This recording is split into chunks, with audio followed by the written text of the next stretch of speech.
everyone. Ladies and gentlemen, a very warm welcome to all of you today. Not too warm though, because as you know, we are at climate emergency. Yes, climate emergency. I intended to start our panel today with such vigorous words to emphasize the need of accelerated action towards decarbonizing our economy to save the planet. As highlighted by the Intergovernmental Panel on Climate Change report, which was published in 2018, the world is not on track to limit the global temperature rise by 1.5 degrees Celsius. According to the report, we need to take far-reaching and rapid actions in all aspects of society, including cities, buildings, and the energy sector. Cities are definitely main part of the problem. As you know, they are key contributors to climate change, as the urban activities are major sources of greenhouse gas emissions. It is estimated that cities contribute or are responsible for 75% of the global CO2 emissions, with transport and buildings being among the best or the largest contributors. Yet cities provide unique opportunities to lead the transformation towards decarbonization, and our panel today will focus on measures required to decarbonize our cities and how will the energy transition help in this. Once again, I would like to welcome our esteemed panelists. I'm very pleased to be joined by Dr. Raed Al-Khairat from the Clean Energy Business Council, Karl Feilder from Neutral Fuels, Tanzid Alam, Earth Matters, Carlos Amaya from the Abu Dhabi Department of Energy, and Claude Godin from DNV. Tanzid, allow me to start by asking you to give us an overview on what the terms carbon neutral cities or net zero cities truly mean, and how does these two concepts differ? Sure, thank you. Can everyone hear me? Yeah, I think everyone can hear us, but you cannot. Okay. Anyway, thank you very much for the panel. So the term net zero carbon is essentially, in its simplest form, it's about when all emissions of carbon dioxide and other greenhouse gases like methane, nitrous oxide, hydrochlorofluorocarbons, HFCs, are the same as what is removed from the atmosphere by your sinks of carbon, whether it's trees or coastal habitats and ecosystems or your ocean sinks of carbon. Another way of defining it is you essentially eliminate sources, human sources of CO2 emissions. There are natural sources, but also there are human sources. Human sources include burning of fossil fuels, coal, oil, gas, deforesting and changing the way in which you use land that releases emissions. So if you could reduce or eliminate those sources, that can also be a way of achieving net zero, or potentially even negative carbon emissions. So where you could enhance your sinks of carbon by planting more forests, by ensuring that your habitats like mangroves, seagrass habitats, which are also really important sinks of carbon, which absorb the carbon, are enhanced as well. So there's a balance, there's a natural carbon cycle to make sure that that carbon cycle essentially stays at zero. Now going to the level of the cities, so there's international methodologies to assess how what a city's carbon footprint is, or even a corporate carbon footprint. So there's the Greenhouse Gas Protocol, developed by WRI and other very clever people around the world, which essentially looks at 3 scopes of your greenhouse gas emissions. Scope 1, which is your direct emissions. So if you look at a vehicle, it directly emits carbon dioxide by burning the fuel in its engine. That's the Scope 1 emission. Your power plants that either burn coal or gas, they emit carbon dioxide emissions and other greenhouse gases as well, which is a Scope 1 emission. Scope 2 emissions are what you import or use directly, like electricity is a major Scope 2 emission source, because you're not directly in this building, we're not directly emitting CO2 through the lights and the air conditioning, but it's because we're importing it from the grid. That's a Scope 2 emission. And then finally, your Scope 3 emissions are those which are embodied within the materials that are used to build. So for example, this building, all the steel, all the infrastructure, the concrete, etc., the energy that's been used to produce that concrete and the infrastructure is part of your Scope 3 emissions, as well as anything in your supply chain. If you're supplying products that's then used by another company and so on, that's part of your Scope 3 emissions. That's almost the most challenging part of the emissions to address. So when you calculate carbon emissions to look at whether you're net zero, it's crucial to look at all three scopes of your emissions to achieve that goal. And then you can also start looking at how do you reduce those emissions through strategies to reduce, to buy more renewable energy or enhance your energy efficiency, etc., change your transport systems to electric. Look at enhancing your sinks of carbon by looking at forests or other sorts of ways in which your sequestration of carbon can be enhanced. Carbon capture and storage is also part of that sequestration and reducing the sources of emissions and sequestering it underground, provided it stays permanently underground. So you might hear sometimes kind of companies talking about let's use the CO2 and put it in fizzy drinks, but actually when you open that drinks bottle, that CO2 is released back into the atmosphere. That's not necessarily achieving carbon neutrality or net zero. So just something to bear in mind about sources and sinks. Balance is important. Amazing. Thank you, Tanzi, for the comprehensive definition. Would any of the panelists like to add to the definition? Thank you. As an iterator, where do you think we should begin in order to achieve net zero goals within the city's energy system? Sure. Well, thank you very much, first of all, for inviting me to participate in this panel and with the esteemed speakers. I want to begin by stating the DOE's mandate in terms of our energy and water efficiency, and it's basically to develop policies and regulations and to promote strategies that are strategic and executive plans to ensure energy security, sustainability, and economic development. So in order to support the Abu Dhabi sustainability agenda with regard to water and energy efficiency, the DOE developed a demand-side management and energy rationalization strategy, which we launched at the World Energy Congress last year, and aims to reduce energy consumption by 22% and water consumption by 32% from the 2013 baseline. This strategy contains 9 multi-stakeholder programs that directly or indirectly support Abu Dhabi's goal in moving the energy system to a lower carbon-intensive generation system. And this is focusing on the premise that energy efficiency should be considered as the very first fuel, as defined by the International Energy Agency last year. So the key programs that this strategy is helping to make Abu Dhabi and the Emirate a more carbon neutral city are, for example, the building retrofits program, which we started to pilot 2 years ago, and now with the launch of the Abu Dhabi Super ESCO this year is going to enhance the sustainability performance of existing buildings. We're aiming to reduce energy consumption on buildings by 30% to make it obviously more energy efficiency, less carbon intensive. We introduced district cooling regulations. District cooling is a more efficient way of providing cooling to buildings. The uptake in Abu Dhabi is about 11%. So with the regulations that we have introduced, we are encouraging developers to enhance the district cooling potential, to increase the capacity, and in complement to the STDAMA regulations, the Bell rating system, is going to make new buildings lower carbon intensive as well. So looking at the holistic energy scope of the city, starting with energy efficiency, renewables, district cooling, yep, and other programs, that's right? That's correct, yeah. Amazing.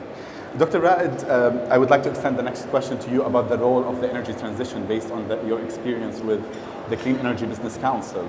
In your opinion, how will the energy transition help governments and cities in achieving net zero targets? Yeah. And what are the major considerations and challenges? Thank you, Majd. Can you hear me? First of all, I would like just to make a couple of comments. It's very important to have a holistic view of smart city planning and try to identify it as an interconnected system. Cities present obviously a set of problems and challenges, but at the same time they present solutions. And around the world we have many cities that have announced different targets, whether you talk about it as a net zero energy, as 100% renewables. I think it's very important to have an overarching but yet encompassing target, and we should speak about carbon. It's not about energy efficiency in isolation or PV on the rooftop of a building or building integrated. It's about the carbon footprint of every process, every entity that operates in the city. In the Arab world, to give an example, the number of cities in the Arab world that exceeded 1 million citizens, 1 million dwellers, in the 70s was roughly 22 cities. Today in the Arab world, there are over 100 or close to 100 cities that have over 1 million residents. So the issue of urbanization, city planning is ever becoming that much more complex. Now, when we speak of energy transition, it's very important to identify what is energy transition. It's not about generating a kilowatt hour that's clean compared to generating electricity from a conventional source. Energy transition is driven by climate mitigation and the need for us to try to tackle the issues of the climate. And we see the effects of climate impact around us. It's not something that's for next generation, it's actually for us. And we see it in flooding in the Middle East, we see it in extreme weather conditions, and the casualties that are associated with that. When you define energy transition as a means to really mitigate climate change, then you get into all these new areas that tackle basically decarbonization, tackle integration of renewables, be it electricity generation, thermal energy. You get into topics of smart transportation, electric vehicles. You get into the landscaping, vegetation, what we eat for a living. So really, it's the energy transition offers a new era, I would say, in the way we live, in the way we transport ourselves, in the way we use electricity, in the way we deal with lighting, and so on. And it's very important to keep that general perspective about the energy transition. It's way beyond just trying to do solar projects and wind projects and achieve low tariffs and so on. Now, what does the energy transition offer to the region and in general to other countries around the world? There is a huge economic value potential for countries, for economies, for governments to really embrace the energy transition. And all the topics that I talked about, transportation, power generation, food, they develop, there are so many sectors, be it in services, science, R&D, technology, huge area for startups, SMEs to come into space. And really, it gives third world countries, it gives the Middle East, for example, a chance to develop know-how and capacities that can be competitive and really have know-how that can provide services elsewhere around the world. And unfortunately, this viewpoint, this holistic viewpoint of energy transition and what it can encompass from an economic development standpoint has not been totally understood or embraced up to this point. Thank you, Dr. Raed, for explaining the benefits actually of the energy transition for the region here. Claude, Dr. Raed spoke about the role of solar as well and renewables, which is an integral part to achieve net zero.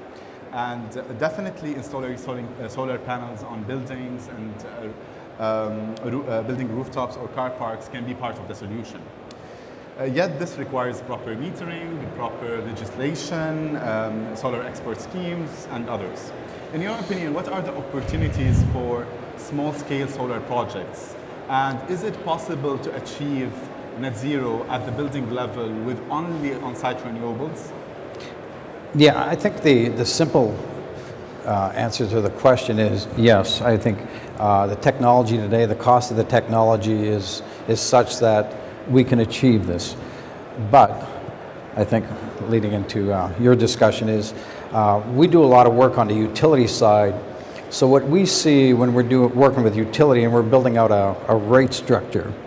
So if I put in solar, so now what the utility sees from their side is if the customer is energy only charge, well, now that customer is giving them less energy, less revenue, but it's still requiring the same demand. So from a cost socialization, that group of customers where the tariff was designed around one group of customers, now you have two distinct groups. So in that case, the customer now, or the utility, our utility clients are moving towards demand charges. Here in the Middle East, demand charges don't exist. But so here's this poor customer, he's put in solar, he's paid for it, you know, just cost justified on the energy charge. Oh, now I get a demand charge. Technology to the rescue, storage, right? So now what we're seeing is companies coming in that are not only with storage, which kind of help the customer increase its load factor, but now they're balancing that load as well. There's the opportunity to further. Now, what I see in the market is the technology is there to achieve this, but what I don't see is that Pareto optimal solution of buyer and seller, where if I have these renewables on site, a mix of solar, storage, EV, how do you interact with the utility to, hey, I have something for you today. That's where I see the technology going. Now, to compound the problem, I think to get to the point where we see, the whole energy transition outlook is a lot more electrification. So now I need more renewables, right? So that just, it's capable, but now, we want to move towards that net zero. We need more electrification. Now, electrification, if you're looking at heating and cooling, it depends in the climate zone you're in. I mean, if you want to replace gas heat in Canada, you need a lot of capacity. And it might work in my part of the world in North Carolina where, air-to-air heat sources. So it's very interesting to watch from our perspective is the markets are changing, and I think I'll agree with my colleague here that it needs a holistic view.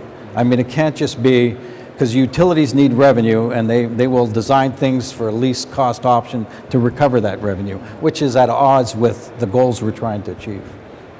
Yeah, it seems that the holistic overview is very important. And this leads me to the question to Karl, because we've seen that there's an increased production for solar and wind globally. But what about biofuels? So Karl, what is the role do you see that biofuels will play in the efforts towards a carbon neutral future? Well, I'd like to draw on the comments from all my colleagues here. First of all, when it comes to building anything and we're rating it with an Estidana system or some other type of BREEAM type system, we have to look at the embedded carbon in the construction part. We should be looking at the example that's been set by our colleagues at Expo 2020. They've just released their report on 2018's carbon footprint. They used 11.5 million litres of diesel in order to construct the buildings. Now, I'm really proud to say that a high percentage of that diesel was actually biofuel, and it had a zero carbon footprint because it was totally made from waste locally, no transportation. In fact, there was some transportation because our factory is 2 kilometers from the construction site. But that's what I mean about a low carbon solution to a fueling issue. Come back to my colleagues over here. The world is about to change, and if you haven't noticed, the world's already changing faster than any of us can possibly cope with. You see the rise of social opinion on the need to get to a net zero situation. You see 73 governments, unfortunately not yet including the UAE, but 73 governments declaring a strategy of net zero. This is pushing all of the world's governments to make dramatic changes, and unfortunately for us, away from fossil fuels. And yet, unfortunately for us, in the transition period, we don't have an energy-dense source of fuel that's in enough scale to totally replace the fossil fuels. So we're going to have to use fossil fuels, but we're going to have to net zero them as well, which means planting lots of trees, it means increased efficiency, it means doing everything differently. But the opportunity that's here for innovators and entrepreneurs is the biggest opportunity that's ever existed in the history of mankind. We have to reinvent the global economy in the next 12 years. Big companies can't think that fast. Small entrepreneurs can come up with solutions a lot quicker. We need big companies to scale those solutions. We need big companies and funds to come behind investing in those entrepreneurs and those people that have got these fantastic ideas. And one of the first places we need to start is in our schools. So in this year, which I really wish we could call the year of sustainability, in this year, I'd like to see all of the school children taken to school in a school bus that's running on biofuel, because then we can weave it into the lesson. Every morning they get in and the bus doesn't smell so bad. Every morning when they get to school, they know that their fuel to get to school has had a lower carbon footprint than in the normal diesel that run in their buses. In their lessons, we can teach them about the chemistry of fuel and the chemistry of biofuel.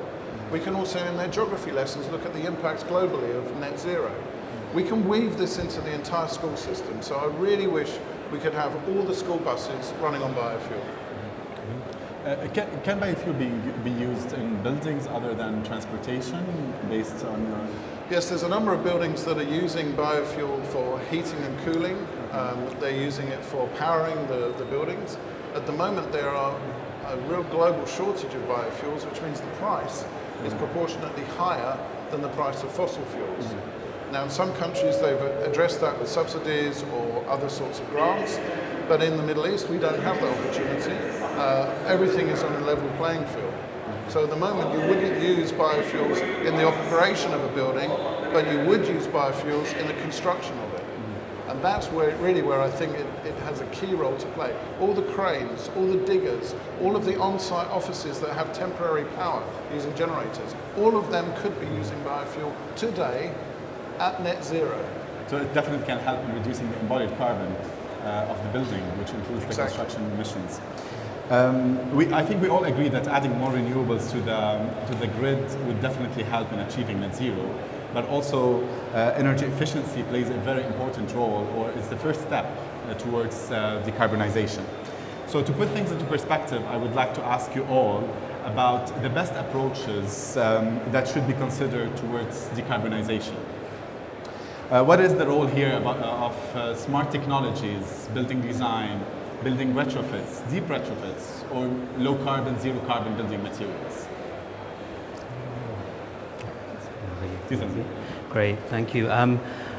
It's really refreshing, Karl, to hear how you actually set out that situation, because I'm fully on board with what you were saying about how we need to redesign the global economy. Now, the scale of the challenge is such that you look at some of the facts and figures. The very clever consultants have gone out there, and I'm speaking as a consultant who has a company, okay? Very clever consultant, you can spend a lot of money on them to tell you what the cost-benefit analysis is of the solutions, and the solutions have been very clear, and it's very economical. It can grow the economy, it costs a little bit of investment. The more you invest earlier, the less your costs will be to actually reap the benefits. But what's stopping it? Why is this not happening? And I've been thinking quite a lot about this recently, and hello? Yeah, give some feedback there. But essentially what we're facing is, I've worked for years with decision makers in different government bodies, and I think economists, traditional conservative economic thinking with a focus on GDP as the sole indicator of success is the problem. And how do we, when you're working in an environmental field, how do you get on that same level playing field in influencing decision makers? So what I'm advocating for is we need to actually reduce the influence of traditional conservative economic thinking, where GDP is not the sole indicator of success anymore.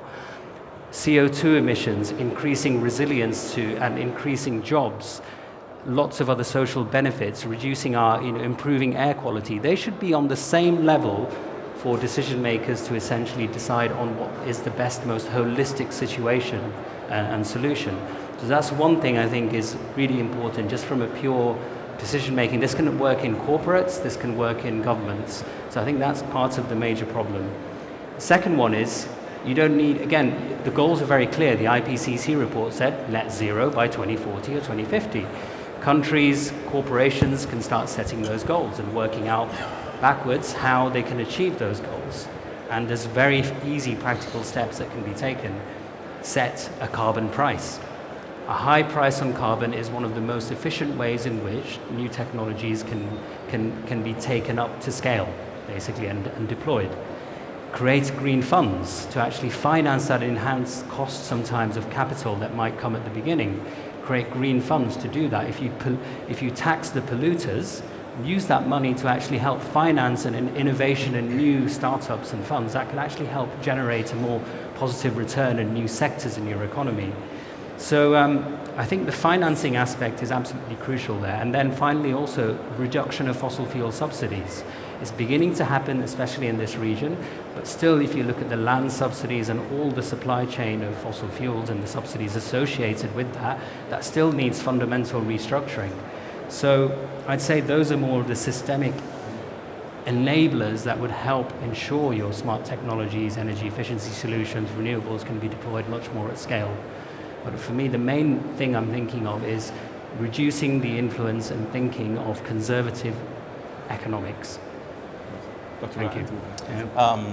I want to say, I don't think we have a chance of winning our war or fight against climate change out of just goodwill in isolation. Technology is key, technology is very important, but technology will never be widely adopted without policies and regulations that support the use of this technology. We have to enforce, and we have to make things economically viable. And governments, businesses have to keep thinking along those lines. When it comes to energy management, I always try to break things down into steps. When we you can apply this to your home, you can apply this to a company or even on city level. It starts with optimization. You have to optimize your energy use. And optimization really means setting the AC at 23 instead of 22, teaching your kids to turn off the lights in the living room. It's about not reducing the output, but getting the same output with less input, if you will. And once you can apply the same concept on industrial processes and so on. Once you've optimized your energy use, then the next step would be to reduce. Reduce is changing lights to LEDs, again, getting the same output with less energy. And once you've done the optimization and the reduction, and you consider reuse, and this applies to reusing waste heat, industrial processes, or reusing wastewater and so on, then you get to decarbonization renewables. And these steps really are very solid steps. If you've gone through them, you have a very tight, optimized process that is decarbonized. It will be easier to decarbonize because the load would be less, the demand would be less, and then you can achieve better results. But again, it goes back to a holistic approach and trying to look at things holistically. If you just overlay renewables, the impact is much less on the overall system. Would anyone like to add anything to this? Yeah, I think from a technology standpoint, we implement energy efficiency programs and we evaluate energy efficiency programs.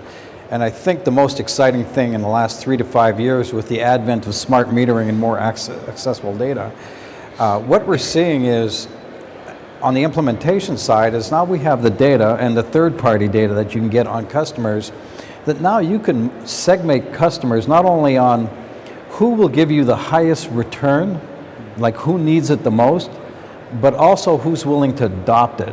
Now, why is that important? Well, it's important because outreach is very expensive. You know, usually when you do outreach, you just blanket this, but now you could do specific targeting. Hey, you're using 10 times more than one customer you are. But what we're also seeing a trend in is privacy. So before, you come to the US, you could buy data on everybody. Credit card data, but now that's getting, the new privacy laws are kind of impeding our ability to do good for society. So these things are at odds, right? But I must say the technology to, to spot who needs it the most is really, it's really taken off. I mean, the smart metering data, I think, is finally being used for real good. I think, the investments are coming to fruition now, so. Apart from some very specific examples where governments are state owners of either fuel or power companies, the overwhelming majority of the carbon footprint on our planet is caused by companies. That's the economy that has to get changed. Companies are adopting more energy efficient modes. If you go to a board of directors and say, hey, I can make your EBITDA 10% better, they're going to adopt it. And they actually don't really mind how they get there, as long as the payback period is 3, 4, 5 years. So arguing with the board that something is more energy efficient can push through changes without needing any government policy. The other thing is that businesses make decisions faster than governments. It's now, however many, 27 years since we decided as a planet at the government level that we needed to reduce greenhouse gases. And they've gone up 40% in the meantime. That's because government policy takes too long to be implemented on a worldwide basis. We have to appeal to the raw greed of businesses and say, you will be more competitive, you will make more money, and you will be more successful as a board, and you will make more bonuses as board members if you are more green. And we need to define green, make it in numbers, we need to have specific science-backed objectives, and we need to hold those guys to their targets. And that's the only way we're going to drive the change fast enough. It's not by sitting around, with all respect, and talking about it. It's a board level with decision makers who can make decisions that impact every product that they put out and every operation in their organization. My starting point for this was Lord Stern's report in 2009, where he made the competitive argument that the economic benefit of moving to a low carbon economy would actually impact positively to our environment. Not just our environment on a green perspective, but on our financial environment. We looked at the report, we read it, and then we went into a global financial crisis, so we ignored it for about the next 7 or 8 years. But at that stage, I was talking to two people, the CFO and the CEO of one of the world's largest companies that had 13,500 buildings. And in 2 coffee mornings, we agreed to reduce the carbon footprint of those buildings, both how to measure it and how to reduce it. 2 coffee mornings. It wasn't 25 COP meetings. It was really simple. Businesses have the solution in their hands, and they have the motivation to do this. As shareholders, as investors, we can push them. And as employees, we can go back here today and tell our employers, please reduce your carbon footprint and have a net zero strategy.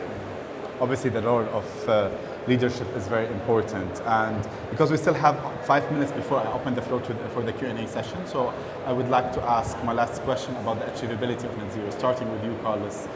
Do you think we can achieve net zero goals for cities in the MENA region? And if this is possible, how targets should be set and over what time scales? I believe that we've completely misunderstood the size of this challenge. First of all, the challenge is huge and we don't have a choice. If we want to carry on with any semblance of this way of life, we have to address this today. Not in a year and not at the next meeting. We have to address this today. But can we get to net zero? First of all, we have to decide that's what we want. So if we set it as a strategy for a building, for a city, for a company, we need to work out quickly how can we get there. But could we get there? Absolutely. My company is net zero. It required measuring a load of things. It required reducing the amount of energy we produce. It involved altering our products, and then involved working out what the remnant carbon footprint was and planting a hell of a lot of trees. Could we do that with every city? Maybe.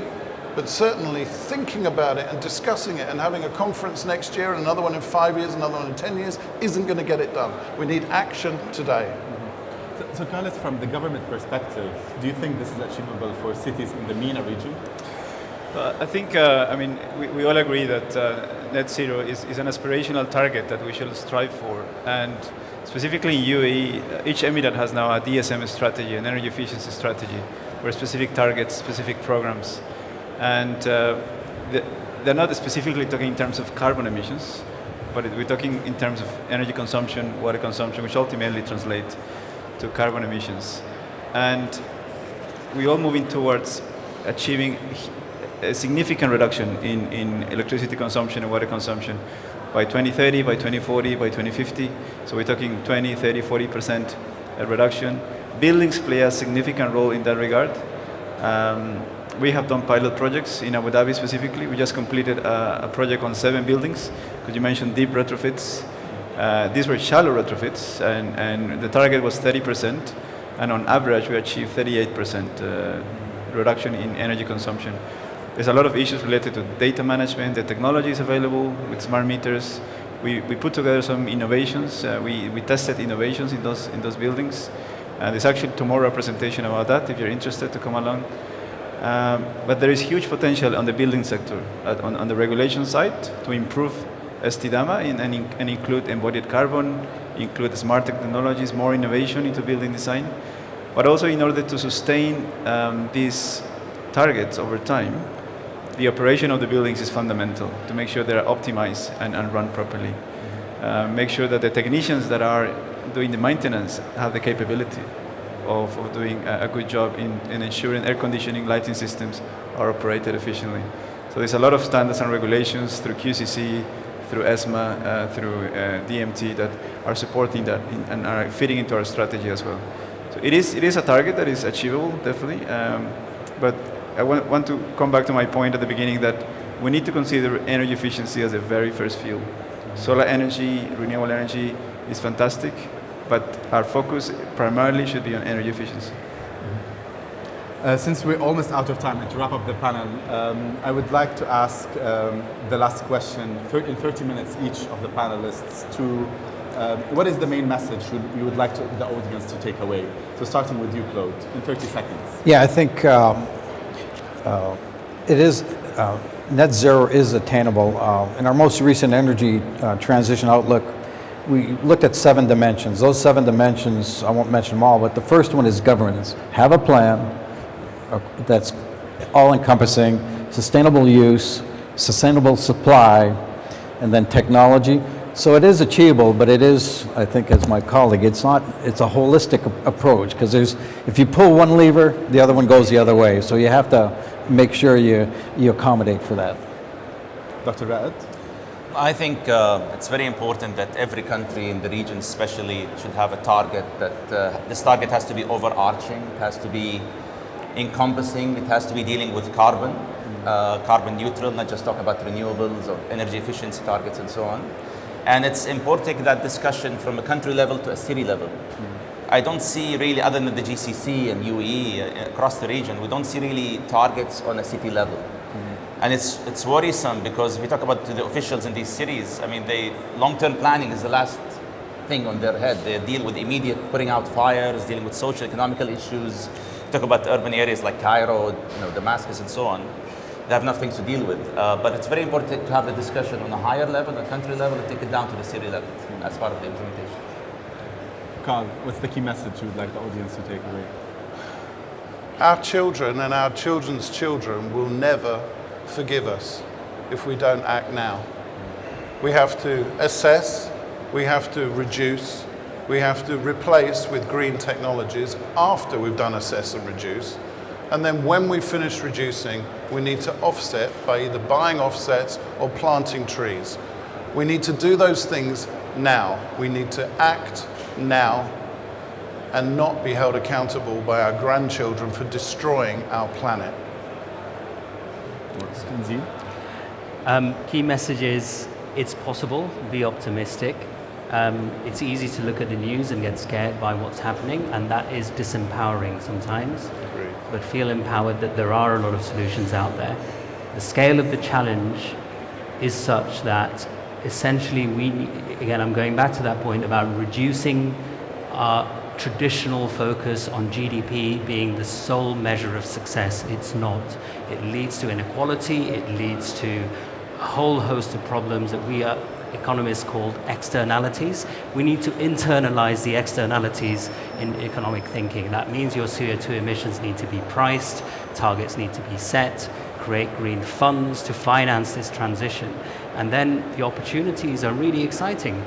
And I think it's really feasible to do that. So our mission is to find everyday solutions to the climate crisis and human development, because everyday solutions are possible. And if you start taking the journey today, you will get on that learning curve and start having positive experiences. Thank you. Just to add to Karl's point as well, we need to take action now. We need to first understand what is our carbon footprint as individuals, as government, as companies. So to the audience, my message is be positive, but also go and do your work and measure your carbon footprint. In the building you live in the building you work at, in the transportation you use. And there's many things you can do. Simply replacing your air conditioning, your fridge with a 5-star appliance, with a 5-star model, will significantly reduce your carbon footprint. So be optimistic, but also take action as an individual to move forward. Amazing. Do we have like 2 minutes more, or yeah? So we're gonna open the floor for the Q&A. So if anyone has a question, for 2 questions only. Here.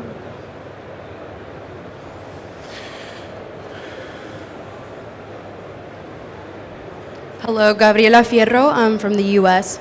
So I've seen many clean energy projects in developing nations, which is great. I'm working on one in Haiti right now for a microgrid employing smart metering technology. But what are current models with large economies to look to, whether they're cities or nations, so that you use as a model to emulate? And there's a question for whoever wants to answer. Me? Okay. I didn't hear the question. I'm sorry. Okay. So I've seen many clean energy initiatives, primarily in developing countries. So I'm working for one in Haiti with the microgrid. This is great. But what are current models to look to in the energy transition in larger economies, whether they're cities or nations? Yeah, in the larger economies, again, if you look at the U.S., it's pretty tough to have a model for the U.S. because different parts of the countries have different views on efficiency. So California obviously leads, the Northeast leads, but the models, again, I'll take it down to the, I'm having a tough time here. I'm getting an echo back.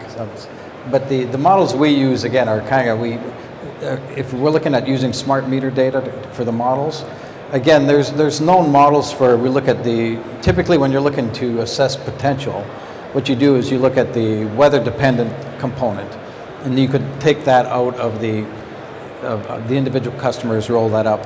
The more difficult part is breaking down the base load components, and that's the part where we have to do studies, end-use studies, to do that. Now, those are expensive to do, especially in the commercial. Residential is getting cheaper, but so that's kind of where we're at on the modeling approach as far as, hopefully I answered your question, but I think the best answer to your question is a different one. Whatever model we've run for the last 100 years has got us to this point. Yeah. We need a different model going forwards. And the best answer to your question turns out to be local, local, local. So centralized generation of energy, whether that's fuel or whether that's electricity, and then distribution around the planet, doesn't seem to be well suited to the sustainable renewable sector. It turns out, of course, that the sources of the energy that we need going forwards are far more widely distributed across the planet than the traditional sources are, which means we can have microgrids, which means we can have minute city-level fuel production.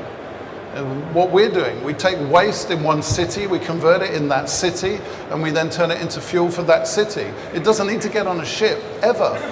And that's the sort of transition and a different model we need. We need different thinking, and we need to realize that it is going to change. That's going to be painful. There's going to be a lot of people that don't want it to happen because it's totally different from the way we've run our economy for the last 100 years. But the answer is a new one. Other question there? Thank you very much. My name is Shada. I'm a sustainability consultant from Jordan. I have a question combined for Mr. Tanzid and Mr. Karl. So I liked what you said about sitting with the CEOs and over 2 coffees being able to change their business models. How do you do that with the governments that you say need to change their economic models away from a GDP-centric economy? Can you have coffee with government heads and have them do the same thing? You can. Simple answer. I mean, it's nice having cups of coffee. It's a very open culture here. And I'd say what I've been very optimistic about, I've been in the UAE for the last 12 years, working in advising on policy making. Decision makers here are very rational. They want science and analysis and information to base their decisions on that. You know, we used to be involved in an initiative called the UAE's Ecological Footprint Initiative, where we presented findings and analysis around how can you options to reduce the UAE's carbon footprint, projections out to 2030 with what the best policies are and what the impact of those policies would be. And it was great. We had a room with ministers, energy authorities, environment, energy, economists all coming together discussing this, and that's how you get consensus. So I'd say definitely it's possible here to change those mindsets. It can take time. What I think it requires, though, is essentially a recognition that your environment ministry is as important as your economic and finance ministry. Your energy ministry, I think here in this region, is definitely very important because it's such an important part of the economy. But also with your CEOs, I think it's very possible as well. Sometimes it's not just a rational decision that someone takes, it could be an emotional decision. You know, like what Karl was saying about, you know, thinking about your children and your children's children. If your child says to you, and you're the CEO of a company, because they've learnt about this in their school bus on the journey home, Daddy, what are you doing to deal with climate change today? What's your company doing? You're a fossil fuel company. Are you helping to address this? That could really change their mindset emotionally. So it's complex. We're not all rational people. My quick answer to you is take the passion and take the emotion out of the discussion when you're sitting in a room with decision makers. Decision makers like facts and they like numbers. If we can take all the passion out of it, take the politicians out of it, and just get down to sheer numbers, it makes sense on a short, medium and long term to save our planet. Our last question there, please. Thank you very much. My name is Ariel Ezrahi, and I'm the Director of Energy at the Office of the Quartet. We've had a lot of discussion this morning, which was very riveting, about the UAE context. What about the development context? That's the area where I'm working, and the challenges of reaching net zero in the developmental context, where often populations have over 50% electricity deficit to meet their basic needs, like in Gaza and in other places in the Middle East. I'd be grateful if you could mention a few words on that. Thank you. Go to Ralph. I mean, we're talking about, if you can repeat that again, urban planning for more underdeveloped cities, or? Yeah. Exactly, yeah. So not the development context, but the development context. So places where there's challenges in having electricity 24/7 to begin with. How do we achieve net zero in that context?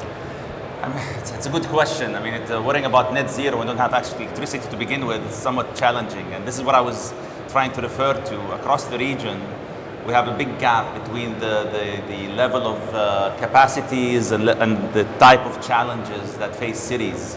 Take the GC on one side, the number of people living in cities is not that high and they're well equipped.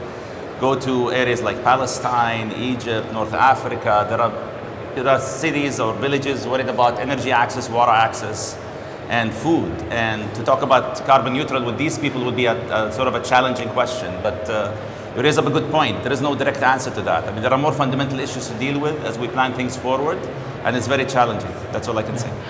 I'd say something related to that is there's a lot of interesting work happening in decentralized energy solutions to help enable access to energy, and completely new business models are coming up now.